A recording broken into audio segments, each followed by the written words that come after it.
Et l'autre, c'est le jeune. Voilà. Il y en a plein des autres. Hein. Ouais. Il y a le jeune, il y a le vieux. Mais oui, il y a aussi l'agisme qui est pas mal aussi.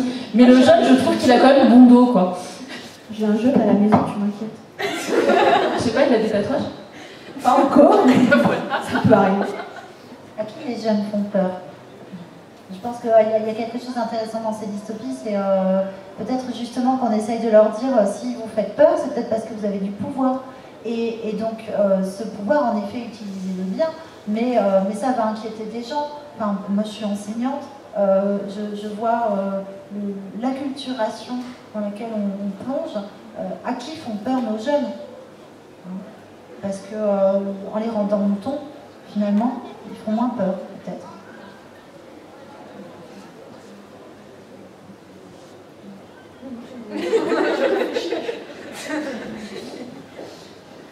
Oui, est-ce qu'en quelques mots on peut parler d'une catégorie assez récente dans l'édition, notamment chez vous, Karina, la catégorie Young Adult? Parce que du coup, voilà, est-ce que c'est une sorte d'avenir pour vous, un peu de la littérature jeunesse, ou voilà, comment vous voyez ça? Alors, je ne le vois pas du tout comme un avenir à proprement parler, je le vois comme une catégorie de plus, qui correspond peut-être à des attentes d'un certain lectorat.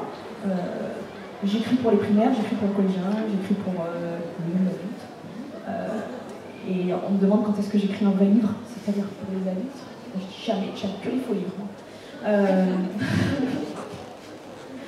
Et donc, non, je vois pas, je pense pas que ce soit l'avenir, je pense que c'est vraiment une attente qui s'est créée suite à des phénomènes de bouquins qui ont vraiment marché et qui étaient de la jeunesse sans être forcément de l'ado. Donc on avait besoin de créer une catégorie peut-être un peu moins jeune, mais toujours de faux livres. Et donc on a créé Young Adulte. Je trouve que c'est intéressant. Ça comble certainement, oui, un manque dans le sens où le livre qu'on peut adresser à des collégiens ne satisfait pas complètement des gens plus âgés qui cherchent quand même des histoires qu'ils ne vont pas trouver chez l'adulte. Parce qu'elles sont trop adultes, intello, pas assez imaginaires, abordant des thèmes qui ne les intéressent pas forcément. La littérature jeunesse, ce qui est extraordinaire, c'est qu'elle aborde tous les thèmes avec une liberté, avec une facilité que je trouve extraordinaire. La personne qui grandit, vieillit, va peut-être encore chercher à aborder ces thèmes-là, mais plus dans la littérature jeunesse. Donc je trouve que c'est un bon intermédiaire parce que voilà, mais maintenant j'ai des jeunes qui vont lire mes bouquins Young Adultes et j'ai des adultes qui vont lire les bouquins Young Adultes. Donc on va voir que ça ramène de publics différents qui cherchent ce genre d'histoire. Mais franchement, c'est pas plus l'avenir que le livre collégien ou un truc comme ça. C'est juste une catégorie en plus qui répond à certaines attentes et c'est très bien que ça existe. Je le dis souvent, moi j'aime pas tellement les cases en fait. On aime bien dire c'est ce genre-là, c'est de cette tranche d'âge-là, c'est cela. Je n'écris pas un livre pour le mettre dans des cases. D'ailleurs, c'est bien pour ça que j'écris des livres comme ça, c'est que j'essaye d'exploser les cases dans mes bouquins. Mais je comprends qu'on ait besoin de cases pour dire il faut qu'il aille sur cette étagère en bibliothèque, en librairie, machin, etc. Je réfléchis pas trop, j'écris l'histoire comme elle me vient. Après, quand j'ai l'idée, je me dis oui, c'est vrai qu'elle irait mieux dans telle collection, tel éditeur, parce que par rapport à l'histoire, ça va coller avec l'attente de l'éditeur. Quand il a son idée de collection, il va vouloir créer ça, c'est ça qu'il veut, etc. Mais je me dis pas, il faut absolument que j'écrive une histoire young adulte.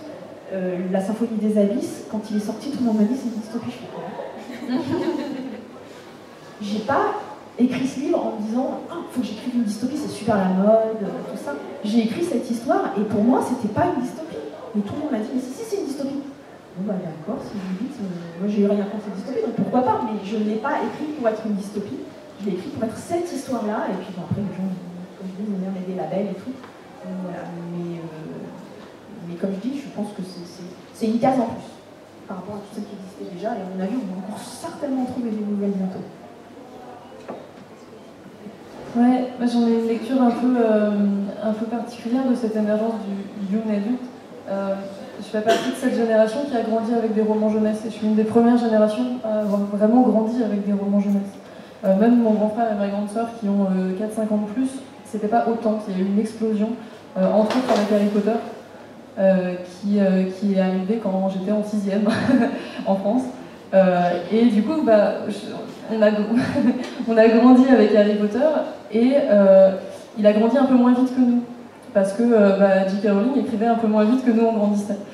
Et du coup, on s'est retrouvés à 20-25 ans à lire des romans soi-disant jeunesse, alors que... Et J.K. Rowling a fait ça très très bien parce qu'elle a fait grandir ses personnages et elle a fait grandir... les derniers Harry Potter, c'est pas du roman jeunesse, c'est réellement du young adult. Et pour moi, ça a émergé de là, cette catégorie-là. C'est toute cette génération qui a grandi avec des romans jeunesse et qui avait encore envie d'en lire, mais avec des problématiques un peu plus adultes que des romans destinés à des collégiens. Voilà. En fait, on a appelé ça littérature passerelle, avant il y en avait moins, ça existait déjà. Ça marche très bien, ça se vend très bien. Je pense que c'est pour ça aussi qu'on en publie beaucoup, parce qu'en effet, on y a un public.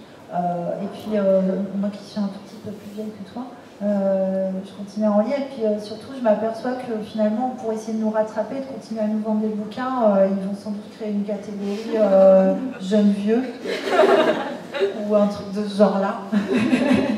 En fait, je pense que le goût de la populace que nous sommes pour l'imaginaire se développant et nous grandissant et ne cessant pour autant d'en lire, ce qui est quand même assez anormal, on devrait arrêter un petit peu avec ce truc de... Et du coup, c'est bien pour la littérature parce qu'on en publie plus et la catégorie young adulte, c'est super que ce soit développé parce qu'on est là pour en lire.